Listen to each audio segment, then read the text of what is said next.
breaking news today. Please subscribe and check notification box to get all breaking news alerts. News from Mad Dog Mattis.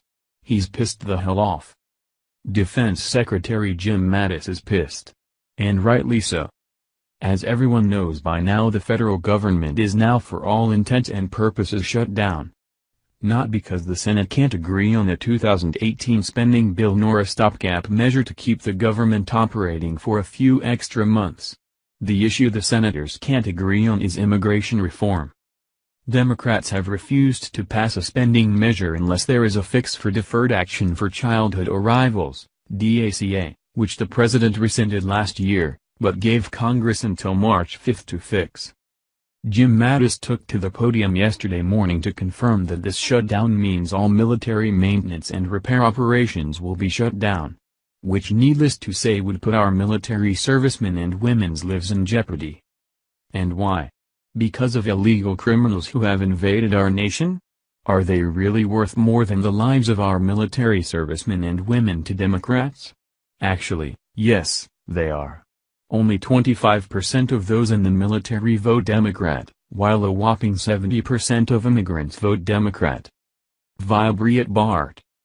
Defense Secretary Jim Mattis said Friday morning that a government shutdown would have a terrible impact on military operations.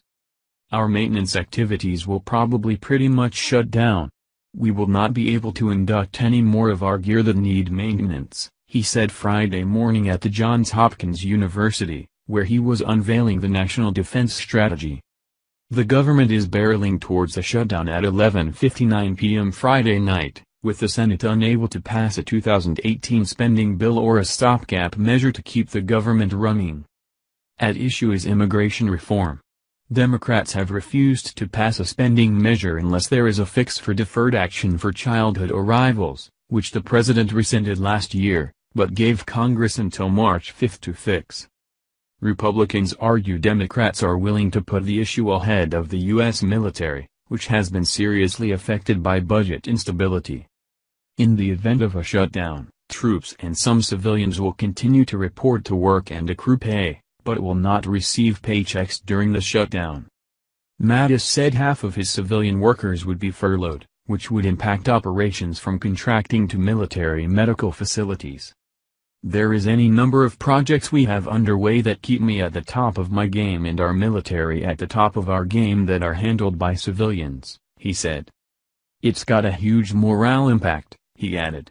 I'll just tell you, how long can you keep good people around when something like this happens, is always a question that's got to hover around in the back of my mind. He said intelligence operations would also be impacted. I would just tell you that we do a lot of intelligence operations around the world and they cost money. Those obviously would stop, he said. Troops themselves would also be impacted, Mattis said. While active duty troops would continue to report for duty during a shutdown, reservists would not report for duty. For example, he said, this morning or last night young guys and gals somewhere in Wyoming were driving off to do their weekend duty. Those troops will arrive there at their armories, by the way, and told go home if there's a government shutdown, and they will then drive a couple hundred miles back home. These again are stoic men and women, they'll suck it up and say okay, he said.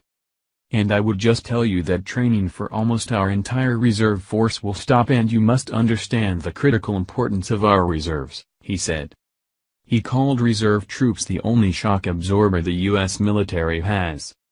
It's not like the old days where you could draft somebody in and 18 weeks later have them in combat with the skills they need. Today's infantrymen, they're called infantrymen because they're infant soldiers, young soldiers. They still take a year to train in order to have them ready to use the gear they have on them and make certain they have the ethical and tactical abilities to deal with the battlefield today, he said. So it's got a terrible impact. Chief Pentagon spokesperson Dana White tweeted on Friday. The government shutdown is destructive and puts unnecessary stress on the already stressful jobs of our service members. Time to put the money where the votes are and write the check. #F.Y. 18 budget #pass the budget. We have reached a point where the current Democrat Party has taken it upon themselves to shut down the government over a bunch of illegals. They have chosen to side with illegals who have had over 30 years to become legalized citizens over people like you and me and our military. Never has this happened in our nation's history, to have elected public servants whom we pay for choose criminals over law-abiding American citizens. Apparently, the clowns in the Democrat Party didn't get the memo as to why we the people elected President Donald Trump in 2016. We are sick and tired of being put in third place after any illegal alien or so-called dreamer who decides to break into our nation from whatever cesspool they came from only because they decided they can have a better life here. Being an American citizen and living in the U.S. isn't a world right, it's a privilege, and one that you don't decide. We the American people decide if we want you here.